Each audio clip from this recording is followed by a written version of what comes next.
Bem-vindo na Fundação FEPO, é fundação para ajudar com problema de ouvido e habla. Meu nome é Cristal Vanessa e hoje nós celebramos FEPO seus 50 anos de existência. Seguimos para conhecer um pouco mais de nossa fundação. O cliente está dentro para comprar seu produto ou para trazer uma afspraak para seu ouvido.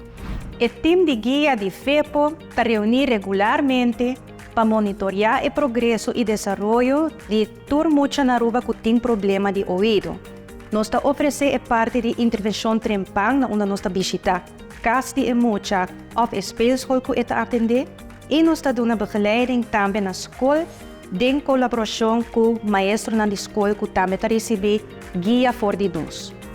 E também nós reunimos para pôr em papel certo manejo e protocolo com mais melhor nos potrá na bem-estar de nossos clientes. Também clientes por acercar FEPO e trabalhar guia de nos docentes de linguagem de señas que sostener o desenvolvimento de idioma com senha. Na logopedia, nós trabalhamos com os clientes na área comunicativa e de habla, na onde nós trabalhamos junto com a família, e muito chiquito até com o adulto maior.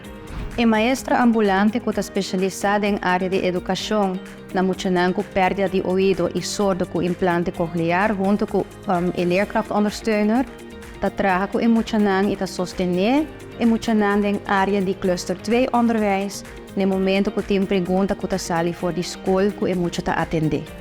Muitas sordo com implante coclear automaticamente está ganha paquete for de FEPO, na onde não está ganha guia completo a base de indicação cluster 2, muitas com perda de ouvido, está ajuda no momento que for de escola, tem pergunta tocante ensinança que está relacionada na perda e na desenvolvimento de habla de emocha.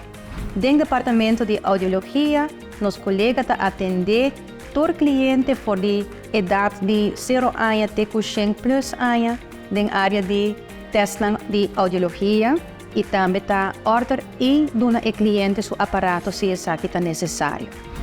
O time de FEPO trabalha intensivamente com outro na bem-estar de todos os clientes. A diretiva de FEPO está reunida regularmente para tomar decisões importantes para levar a fundação para adiante. Fundação FEPO. The ability to communicate is a beautiful gift.